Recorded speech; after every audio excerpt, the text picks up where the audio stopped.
Welcome back to the Cover to Cover Girls Book Club podcast. I am Michelle. I'm joined by Hallie Bell, Hi, guys. and we have a very special guest today. We've got Anastasia Ryan, Hello. and we are so excited to have her. So, we recently read Not Bad for a Girl. It is one of her newest books. When did it come out, Anastasia?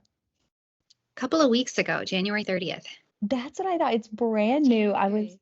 I was super lucky to get this book through NetGalley as an advance copy, and I was just super excited as a corporate girly. I was like, this is going to be my favorite book, and we were just super excited to read it. I listened to it. I think Hallie Bell read it, and we Read it. both had a blast. So thank you so much for joining us. No, thank you for having me. I'm so glad you liked it. Yeah, it was a treat. It really was. Michelle, do you want to give a brief synopsis? Yeah, so this book is about our main character. Her name is Indiana Aaron. And again, I listened to this book, so I just want to give a shout out to the narrator. They did such a good job with all the different voices and stuff. But Indiana Oh my Aaron, God. she is our main character, and she works for a tech company, and she gets misgendered at work. She speaks up and gets transferred to a new department, and she ends up getting misgendered. She works remote, and her new boss thinks that she is a guy, and she realizes that as the male version of Indiana, she can kind of get whatever she wants. And she uses this to her best ability, and she kind of takes advantage of her boss. And we just get to see all the wacky shenanigans that her and her coworkers go through. And there's a little bit of a romance aspect. And I won't say much more else because I don't want to spoil it for anyone, but it was such a fun ride. I loved it. Oh, come on. We're going to spoil for sure. Well, probably a little bit. Probably a little bit. Well, I just want to dive into some author questions that are more author specific, not necessarily around the book, but this is your sophomore book, so it's your second book. Mhm. How was your writing process for this one? How long did it take? Give us some details behind that. This one compared to the first one? Compared to the first one, what are kind of some of your, you know, techniques that you've been using to get these books out? Well, when I got You Should Smile More published, I don't know if you guys are familiar with that Mhm. one. This was the first novel that came out, and it was part of a 2-book contract. So I had no Amazing. idea if I had a second book in me. I'd never written another one Oh, before. And they were like, we want two, and we want them to be both about like satire of the workplace. And I love so I was it. like, okay, so the answer is always yes, right? In publishing, you're not like, no, I can't. I don't know if I can do that. You always, yeah, I got this. It's fine. So I said I could do it. And they said the only qualifications they gave me was that they wanted it to be somewhat related to how the workplace might be changing with COVID. So this was like in the middle of Mm. COVID when it was happening. Ooh. So I started thinking about what it would be like to potentially work from home for a team that had never met you in person, because I've seen up close and personal how often people's appearances impact the way that they're treated in the office. If you're small, if you're bright and cheery, you're often seen as vapid or not leadership material. If Right you're here. Yeah, Story of that's my us. life. That's us. And if you're kind of assertive and you stand up for yourself, then you're, can I say, like, how PG is this? Can I say you're bitchy? You No, can say it. you can say whatever you want. Okay, well, if you're a Please. woman and you're doing that, bitchy. So, you have that 100%. that stereotype you have to overcome. So it kind of is like a lose-lose. And I've had some friends over the years who have had names like Sam or Alex, Denise, Danielle, these kinds of things that depending on your nickname, you could get seen differently in your emails. And the way people respond to you when they write you back is in a different tone, depending on how you answer. And I kind of wanted to explore that and those microaggressions in the workplace. Obviously, this is a satire. So for every like believable situation, you take it and push it a little bit further and a little bit further so that it's Hmm. funny and you can see the artifice of it. But once I got the idea for the story I wanted to tell, the book just came out. And I think I was finished with Amazing. it in about 4 months, which is really short for me and Yes. short in general. And when I turned That's it in, they didn't super have any quick. for me. They were just like, we really like it. We want to publish it the way it is, and which was awesome. That is So incredible. That is yeah, they just absolutely kind of let me amazing. do what I wanted, which was cool. Hearing the backstory just makes the book all that more impressive to Yeah. me because that is such a clever idea. Even though it may seem obvious, but just with the prompt that you were given, it makes it just you can see your originality in it. And I just love that. And it Thank really you. shines through the book. Absolutely. So this is one of my favorite author questions to ask just because I just think the world of author life is just so cozy. And I'm sure It's it's not probably sometimes, not. It's but probably that's not at just in all. my head. But I'm just like, what is your ideal writing setup? What do you have for your snack, your drink, your setup? Okay, well, as you might be able to tell from my book, I have like this obsession with fish. So Yes. it That's a question we have I later. really, really, really like fish.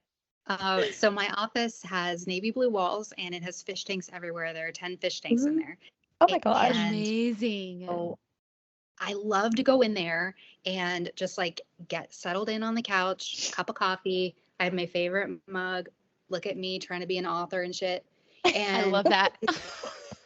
sit there and just kind of write. So I have my special office that I created and designed the way that I want. It's like the only room in the house that like is just exactly how I like it. Everything else is compromised. So Yes. it's Oh, I navy understand blue. that. Like I don't think my husband's not gonna want like a navy blue house. Like who does? Like, but I do. So anyway, 100%. yeah. And unfortunately for me, my best writing time is between 3 and 5 p.m., which is like the Ooh. worst ever because everything is happening like kids, school, dinner prep, like literally everything. But Right. that's when I get my best ideas. So, and I It's write about probably 2 the hours a day. pressure. I feel Yeah. like I get the most done at my Maybe. house during the day. Like I'm doing dishes, I'm doing laundry, and I'm cooking dinner all at the same time and getting it all done. I feel like it's the pressure of the end of the day. Yeah. And I like to get a minimum of 1,000 words a day. That's usually my goal. Um, Wow. if I get over that, it's a bonus. If I get under that, it's okay. If I don't write at all, I feel bad. I feel guilty, beat myself Yeah. up. But yeah, that's basically my schedule. I have to have coffee and I have to have an uninterrupted couple of hours in my office.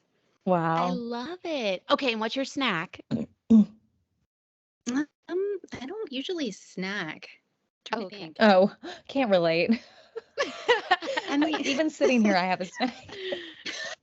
like I do, like I eat a lot, but like I don't, no, not for writing. I don't have a snack Okay, that I have to have. perfect. Just black coffee. Can I just say, I Well, think I think the title of this episode should be "Look at Me Being an Author and Shit." 100%. That's hysterical. Like I love that Okay, mug so much. this was a gift. My mom is a writer, and Oh my she gosh. has written 17 novels. And Stop. she wrote her first novel when she was pregnant with me. She got published, I think, when I was in high school. It was like a life journey of hers. And when I started on this journey, I was a little irreverent about it. I was a little like, I don't know what I'm doing. Like, I don't know if I want to do this. And so she bought this for me when I got my first contract Oh, because she's like, that's what you would say. oh my Wow. goodness. Wait, so tell us your mom's books. Well, she got published. Hers is an interesting story because she was trying really hard to get published in a time before the internet when you really had to like, Mm, Yeah. check out those big books and like read them, and learn how the publishing industry worked. You couldn't just go to a Reddit AMA and find out about Mm-hmm. submission stuff. So she went through a bunch of books. She tried writing a bunch of different books and submitting them. And the one that finally sold was one where the main character is a wannabe writer who kills off an agent in order to wow. build up enough publicity to get published. Oh So my it is gosh. also satire and making fun of the publishing industry because she was so like sick of it at that time. That sounds So amazing. it's called Dying to Get Published, and it I'm writing it came down out. right now. I'm writing that. That is such a clever title. And there's and then when they came back and when they bought it, they did a whole series. So she did 6 books with Valentine on that, and then I think she's published 3 more self-published in that series. Wow. So yeah, so I come from a family of this, which helps a lot because there's a huge learning curve in the publishing industry. Mm-hmm. Absolutely. And I'm sure they are so proud of you. I mean, I really, really did enjoy this book, and I really want to read your second book. Well, your first book, read it second.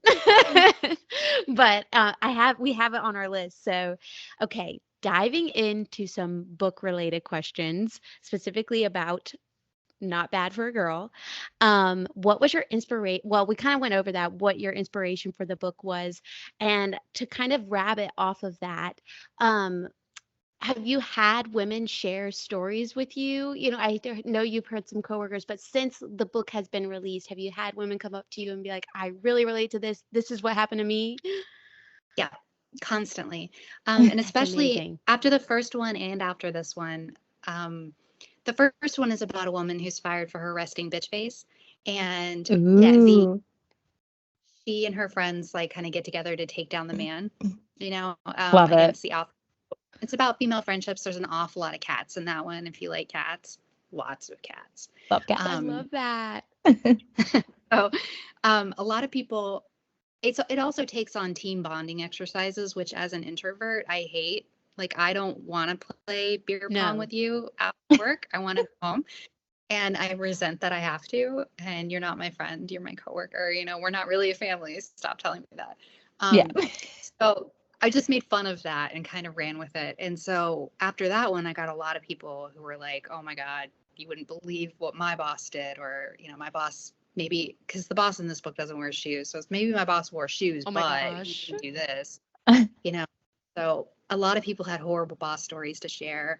And what's interesting about Not Bad for a Girl is a lot of the conversations have been a little bit more heartbreaking. So people have been telling me about times when they've been passed over for promotions by men straight out of college, even though they'd had experience managing a team before.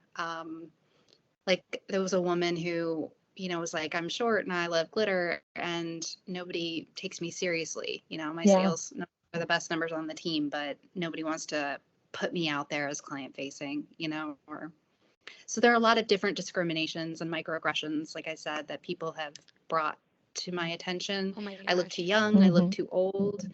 There's only this number of women in my field. A lot of female coders have talked to me about how hard it is specifically in the tech industry. So, people really want to share.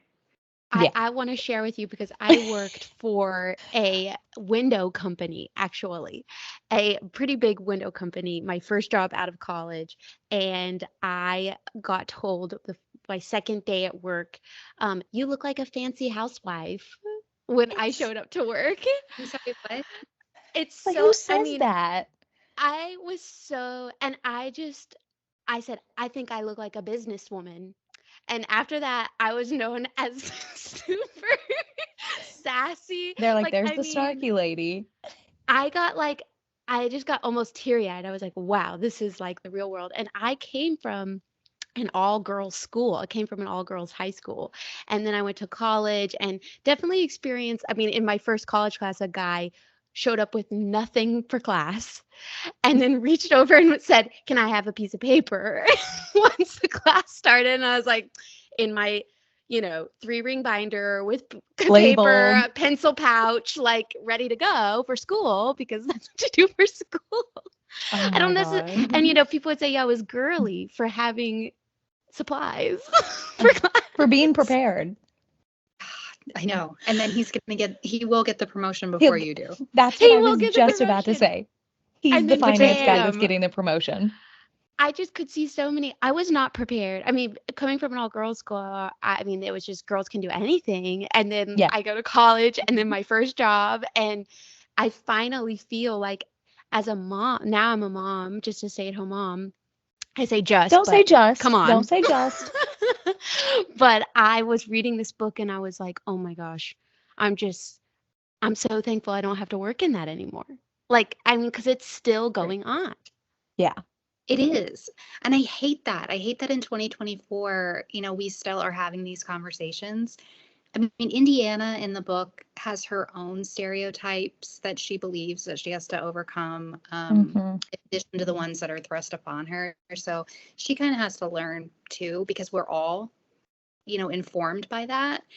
But we have to start talking about it. We have to use the language we've been given, to have these conversations and to recognize these situations. Like, for every Melvin Hammer in the book, for every really bad guy, there are two really awesome guys Yeah. who Yes. are like supportive of her and not discriminatory against her. Because I wanted to point out that this is a systemic issue rather than a personal issue. This Hmm. is like Absolutely. not an individual men in particular who are holding women back, but it's women. I mean, we hold ourselves back too, and we're in competition with each other all the time. We're taught that. So these are issues that like we get fed from the time that we're small, and we have to kind of learn to look past. And one of the things I want to do with these books is point out the issues, because you can't change Hmm. things you don't acknowledge. So as soon as you Right. realize that, you're operating within the system, the quicker you can get out of it. Yeah. So there are a lot of strong female friendships in my books. I try very Yes. hard to never pit two women against each other in any capacity, because again, we're taught be prettier, be cleverer than the next girl. You're in competition with her for male attention, for the promotion. If there can only be one woman at the table, it's going to be you and not her. And I hate that. Hmm. And I think that we need to, and in order to get past these things, we really need to like work together and, help each other shine. Because women Kiss can each be, other's it's crowns. Yeah. seriously, they're the best relationships you'll ever have in your lives or with your female friends. And we have to learn to embrace that instead of holding each other back or. And you do such a great job because Heidi, I think, is the best friend that you could ever have. I, booking that She's hotel incredible. room, booking the hotel room for Shane right next door. I mean, this Holly Bell friend can't is get past this. seeing, I just think she is seeing her friend wanting and wanting to go after this guy, and she's creating an avenue for that. You know what I mean? And I just think that there's no jealousy. Like, it's just like you want your friend to be happy, and that they just want Indiana to be happy the whole book. And I Yeah. just Mhm. love that. It was so Although good. Heidi, oh my God, I don't know if you'd really want a Heidi in your I know. life. Well, I was gonna say when I She's was pretty crazy. when I did like an individual review of this book, I one of my book club questions was like, which character do you relate to the most? And I very selfishly was like, I think I'm a Heidi. And it doesn't help that like my first job at where I am now was I was the office manager. So I was like very Heidi, like here's what we're doing, here's like and I tried so hard to be that. And then the more I read the book, I was like, do I want to be a Heidi? I was like, she's a little chaotic, but I kind of love it. Yeah, so when you're writing satire, you have to, or at least I feel like I have to push all or the majority of the chaos onto the minor characters so that you can Hmm. experience the chaos through the main character. She has to be your straight man. Now I know Indiana's less of a straight man because Yeah. she's weird. Like She's she's got zany. weird. She's zany. She's a little bit off her rocker too, but she's not anywhere near as bad as Heidi is. And in I the first, go ahead. I just wanted to say that I loved all the Hobbit references because Oh or my Lord God. of the Rings, because me and my husband are fresh off of listening to The Hobbit. And so I was just like, oh my gosh, like these are really hitting home for me. And I just loved how you sprinkled them throughout.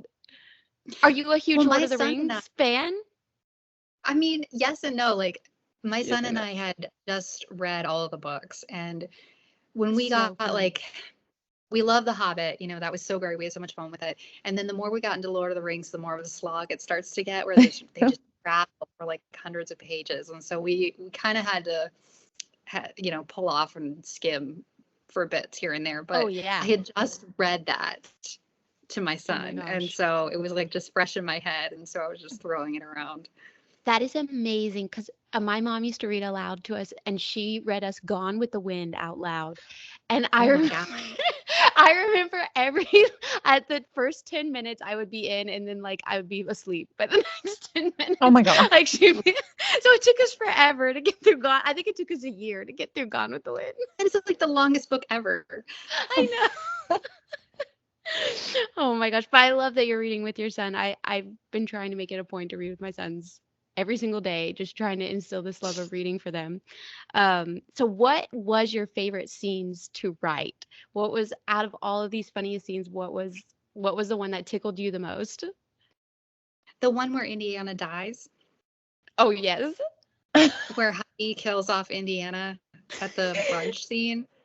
And like I had written the first half of the book, and I actually gave it to my sister to read and to see like if she thought I was headed in the right direction. And she's like, you mentioned brunch, but we didn't get to go. And I was like, you're right. I need to add that scene. And so it came out, and then Heidi stands up there and just, I didn't know she was going to say it, but then she just like announces that Indiana's dead, and it just made me laugh. And I don't usually make myself gosh. laugh, but that scene made me laugh. I just love the panic that Indiana feels there. Like she's like she died. Yeah, I still like I have goosebumps thinking about this book because there were so many times that I was like listening to it at work or like on the way to work, and I was like, "Oh my God, can someone just please tell them that she's Indiana?" And I was like, "Oh my God." It was like so cringy in the best way possible, but It's, I know, I was cracking up the whole time. I was like, "Can someone please just say it?" It was but like they don't. perfectly dragged out They carry it on forever. And I for think too that long. does drive me crazy, which I apologize, but I think it's funny the Oh, longer it it was goes on. perfect. So, well, thank you. I'm glad you appreciated it. Oh my gosh. Well, we know you love fish, and I just think that the guppy element of this book is just so wild. Tell us how you came up with this. Have you owned guppies? I have that actually happened to me. Oh my And gosh. Oh. my agent called when I was in the middle of holding a bag that I thought had one fish in it. And when I looked down, there were like 17 tadpoles in there with it. And I was like, what just happened? And I'm like, I gotta go. I can't talk to you right now. And so then I had to get off the phone with her and figure out what was happening and then research it. And then I had to get like pantyhose and put it around like a Tupperware thing to put them in the tank because they're so little they're gonna get eaten. I was like freaking out and not prepared. And she called me back, and I was like panicking. I was panicking that these tiny lives were my responsibility. And she's like, "Oh my God, you have to promise me that in your next book you're going to include this." That's Because I hysterical. was like, okay. But yeah, I mean, I have lots of guppies now. I Like a think lot it of just guppies. it highlights the commitment issues that Yeah. Anna has in such a hilarious way. You're like, oh my gosh. And this is why she's like struggling with Shane. I was so upset when he took her to the aquarium Oh and my he's having God. to box up the dinner. It was like the He wanted prepaid to eat 4-course fish meal. in front of the fish. It's so rude. I would, but there would just be nothing in me that would like, I am just too much of an empath. Like, I would sit there and eat the fish. Oh my God. I was cringing so bad. I was just like, and he's having to box up the meal. I just could not. That was my most heartbreaking scene of this book. One of my favorite reviews about this book was someone wrote, like, all it said was, like, Shane bought her a fish on their first date, red flag. I was like, you're not getting it. It was like, what type Okay, of coworker takes you to buy a fish? And I was like, ugh, that's the funny part. I saw a review where somebody was like, so Indiana says that she loves fish, but does she care about the fact that fish are captives in an aquarium? Where are her Stop. fish rights? And she needs to be out there protesting and stuff. And it made me laugh so hard because they're just, first of all, you can never make everybody happy. You know, No. somebody is always No. going to be upset with it. And I mean, valid point. Fish should have rights too. I mean, I get it, but Kiss your friends. I don't know. I think that that's what you got out of the book. You know what I mean? I was like, I wrote this whole book, and you were like, you And know that's what you got. and you're like fish rights, not Oh. women's rights, fish rights. right. I'm like, I handled as much as I could. You know, I only have like 200 pages to work with. Oh my gosh. Oh my gosh. So when do you think, this is more of a serious question. When do you think that this will end? Do you think it's when we get a female president? Do you think it's, you know what I mean? Like, when That's is this such a Halle injustice Bell going to end? question. Yeah. I'm serious. Like, No, but in your it's opinion, great. where in the world do we get our happy ending? Okay. I mean, I obviously don't have an answer to that because that is a very big question. And for every step forward, we're 2 steps back in a lot of ways, especially right now with the fight for women's rights. I would like to think that what we're dealing with now is like the swan song of like the boomer white man as he goes out, that he's just screaming on his way out. I don't know that that's true, but the only contribution I can make is to try and make us aware of the systemic issues, because if you are not conscious of them, you don't have the language to talk about them. And the language, I think, is what makes the change and makes the difference. I always think about like For how when sure. I was a kid, we didn't, like for mental health, for example, like I had never heard the term panic attack before. I didn't know what that was. Like I had one as a kid and had no idea what it was. You know, we can talk about that now. The stigma is going away. We talk about LGBTQ plus rights in a very open way now, with words that we didn't have and our parents' generations didn't have. So I think that just highlighting it over and over again is the way we'll get there. But I don't It's a hard know. I question. mean, it is a really hard question. I mean, I'm hoping we do eventually get there because it's so frustrating. I know I like beat this home really hard in the book, and I didn't mean to be preachy. I was trying hard not to be, but I hate the idea that women are considered emotional and that men aren't. Whereas men's whole lives are destroyed by who catches a ball. You know what I mean? That's emotional. Those are really big feelings that you're having for this sports thing that I care about. 100%. But like, you know what I mean? And you said like that you felt like crying, you know, at work, right?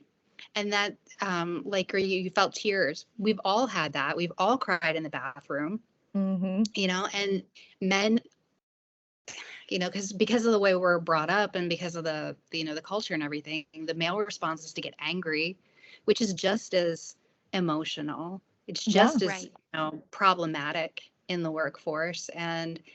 But we tolerate it. We don't look down on that as well. Like I worked with a guy who quit every single day. He would storm out every single day. And then it's like you cry at work and they're like, we need to talk about, you know, you buttoning yourself up, right? And it's like, but he can run out like, you know, and stomp off.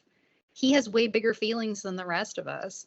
So that's another thing that I just wanted to like kind of push home, because we have the idea of the psycho ex-girlfriend, you know, who keys your car because she's mad at you. But what does the psycho ex-boyfriend do? He murders you. Way worse. It's, you know what I mean? I know that's like harsh, but like if you've ever watched Dateline, it's always the husband, you know, Crimes because of passion are the number one, and who are the number one murderers? Men, white men. so men have feelings, right? Clearly they have a lot of feelings, and the number leading cause of death among pregnant women is murder. You know, Wow, that's crazy. To be able to talk about that, because men as a gender are suffering from the way our culture is set up, you know. And one of the issues that I think is like men aren't going to read this book, and I think every man in the corporate world should. And so I'm pitching that required reading. Yeah, a required reading. I also think if we rebrand this book and just make it more masculine, then they'll read it and they'll be like, "Oh, this is a great book." We don't have to change any of the, you know, words or anything, but I think every man should have to read this book.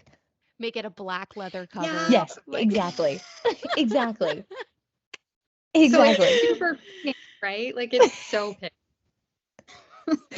And it looks like a romance. And so that's one of the problems that I think I'm having with this book finding its audience, is because people see the cover, which is super cute. I love it. But, you know, it's got hearts and stuff, although there are fish. Oh, I I didn't love even it. notice the fish. I love the cover, but Oh, I I'm not- love the cover. I do too, but it looks like a romance, you know, and on the back it says romance. So, you know, right there. And a So, lot of people are saying it's women's fiction, and I'm almost like, which is what it was it's supposed fiction. to be.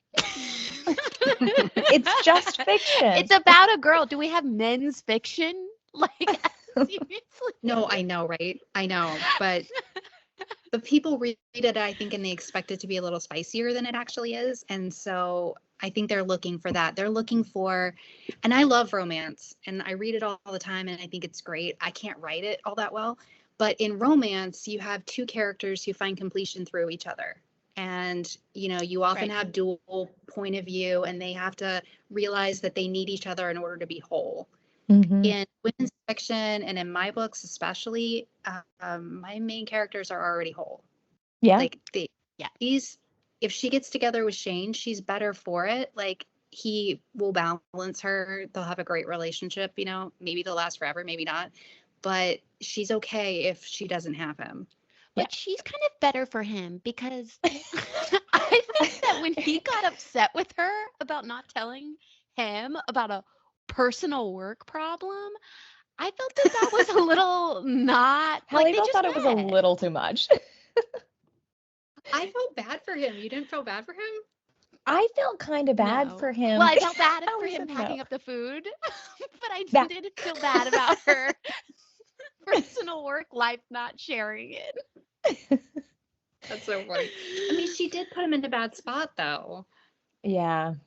She Yeah. did. I mean, I get it. But then he Did you- survived. He survived the system. Like somebody Mhm. he told the truth, and she might have not survived the system. That's true. Yeah. That's absolutely true.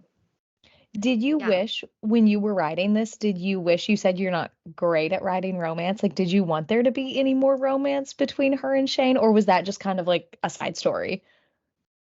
Well, I mean, it was supposed to be a subplot. Like I was thinking of it in terms of like a film where you have this person who's on a journey and then you have the romantic interest come in and it helps round out the story and it helps round out the characters, but it isn't necessarily, you know, the main focus. But given the way it's been marketed, I do wish that I'd added a little bit more so that romance readers would be happy in addition to other readers, Yeah. because that's this complaint I get is that it just doesn't have enough of Shane. And I mean, I could add more, you know, I could have, and I probably would have if I could do it over it again. But Mhm. Well, my But I think favorite. I just didn't think Shane was spicy. He's Halliwell not a just spicy was not guy. a fan of Shane. No, I was, but he's not spicy. I mean, the man bought her a fish like day one. Like, calm he down. doesn't want that in this book. Shane is Shane would be happy against with it. what happens behind closed doors. You know what I mean? Like Yeah. he doesn't want to open the door to the bedroom. He's not that type of guy. Now, no, he's very private. I Yeah. agree. He's private. see, my favorite romance aspect of this book was the dad. Like, I want a second book just on the dad and Maggie's relationship because I was obsessed with them. Oh, good. I liked them too. They were some of my favorites. They were so good. Oh, I loved it. And definitely, like, you know, we have the Golden Bachelor. I think that we could definitely see them in a Oh, yeah. Golden Bachelor type Sure. sequel. Well, you see, and I gave her a single father because I again wanted to underscore the idea that this is not men that we know and that men in our lives that are causing these problems, that it's a systemic problem. Because everyone in Indiana's life, you know, that's close to her is her biggest fan. So Right. I wanted to show that men can be incredible caregivers and be really, really good to any kind of child, you know, that needs their support and love. So he ended up being a single dad, which then gave me the opportunity to give him a love interest, which was, I just thought was fun. It was so So cute. It was so fun. That honestly was one of my our That was favorite parts of the book. me oh, I'm so too. glad. Well, I love how much he loves her. Like he just thinks that she's the Yes. greatest thing ever. yeah. My actual favorite part of this book, I have to bring it up, is Oh, the Denver yes. International Airport conspiracy I because have that highlighted. I tell this to everybody. Like on my way to like Halle Bell's wedding, I was like, Denver Airport conspiracy, and everyone thought I I was got married in crazy. Telluride, and everyone flew into Denver, and everyone was like, "What's up with What the are you airport?" talking? They're like, what are you talking about? And I'm like, you've never heard of this? So when they start talking about it in the book, I was like, just smiling in my car. I was like, this is perfect. It's so niche. It's What so lives in the niche. tunnel? I mean, what, the tunnels underneath the airport. Why do they have the tunnels and the weird I don't know. statues? They're supposed nothing good's down there. I don't know. No. I found that to be the No. weirdest place ever. And I love it for how unapologetically weird it is. Yeah. So when this book ended up being set in Denver, which I'm not even sure I remember why I chose to do that because I don't live there. But I've got to talk about the airport because it's my favorite. And Lucifer Yeah. has Yes. always Don't get me fascinated me. started. And I thought the whole idea of that statue killing its creator was a myth. And then I looked it No. up and I was like, holy crap, it killed him. And they put it up It's real. anyway. And you can see it from the highway. And it's got red eyes. Weird. So weird. It's so weird and it's so niche. And when I was listening to it, I was just like, there's no way she wrote about this. We are on the Illuminati list now. All three of us. We're going 100%. down together. Yeah, see, I wanted to talk about lizard people too, because they're the ones that live in the tunnel. But Yeah.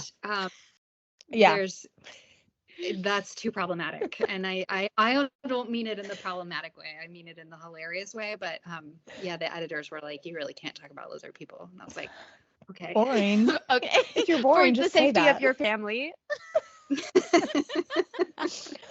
Oh my goodness. Oh my word. Well, thank you so much for chatting with us. I think this has been such a fun conversation, and you are so generous that you gave us a signed copy of your book and some potential swag. So we are going to be doing a giveaway of it.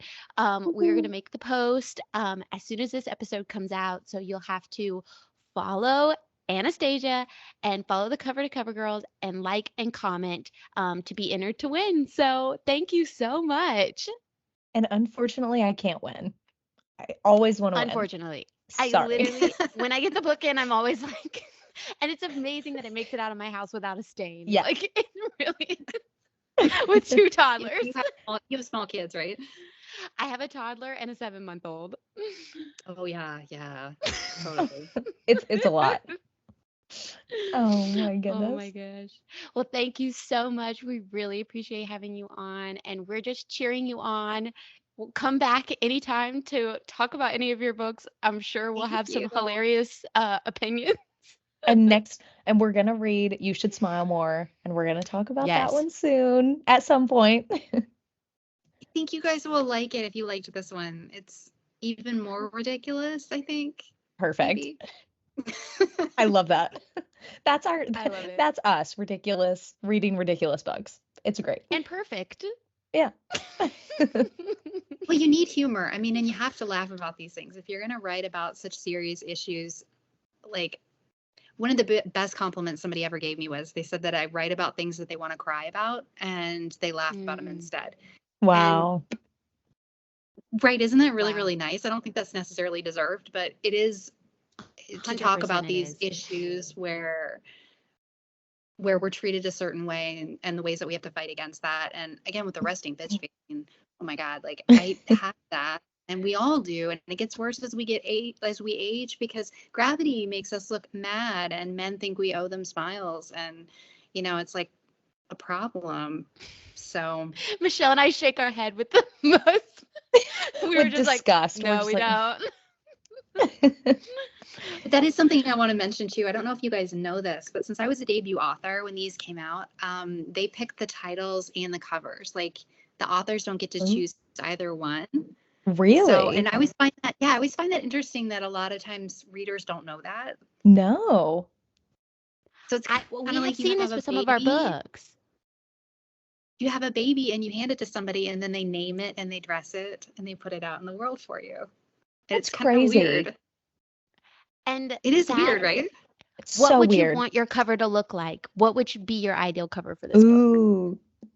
Okay, so I'm not really sure. I didn't allow myself to think about it because I already knew I wouldn't like have Yeah. any input. But my first Yeah. one, when I sold it as Firing Medusa. Ooh. That was the title of it. And then they changed it, and I think they're right because they're going for things that women are tired of hearing, you know, and kind of like reclaiming certain statements, which I fully support. But I don't know. I mean, definitely something a little bit like edgier, maybe. Yeah. I think it needs to look like a Bible with gold text engraved. Not bad for a girl. Not bad for a girl. Just in quotes. Yes. Tiny gold So writing. my best friend from high school he's a coder and he always wears all black and like a beanie and everything. And he's like a big supporter of mine. And he sent me a picture of himself reading this and he looked ridiculous. And I would love for men to be able to feel like they could pick it up and read it and not look. Yeah. But he Oh, looks that's so sick. That's the A cutest thing I've cute ever heard. accessory would be an alternative jacket for the book so that you could give it to a man. Ooh. And you can be like, when you're reading this in public, just put this jacket on. We know it's hot pink. Here you go. To cover up But he your always reads it masculinity. like this because he's trying to like get people to like notice it. Yeah. But he looks silly. Oh my No, goodness. you So should yeah, I would do like it. an Instagram like contest with men reading the book out in public Ooh. with that pink cover, loud and proud. Wow. Totally. I would love Ooh. that. Now, if I win a copy of the Stop, signed Michelle. book, I will take it to my workplace. I work for 5 male executives, and I will take a photo of every single one of them holding this Get book. them. I love it. If I Well, win. since I don't really know a lot of men on Instagram, Bookstagram tends to lean pretty heavily female. Yeah. I've noticed. I'm gonna have to just go ahead and send you an extra copy. Oh my gosh. And get your boss to read it. Wow. I'm gonna And suggest this. earrings. And the Sorry. earrings. Ooh. I don't think he probably doesn't have his ears pierced, but you do. So Yeah. I'll just wear them every day Take to the work. earrings, give the book. Yeah. Oh my goodness. Oh my gosh. Well, thank you guys so much for listening. We really appreciate having you guys on and hope to see you soon. Yeah. thank you so much. You guys are the best. Awesome. Thank you. Awesome. Bye. Bye. Bye.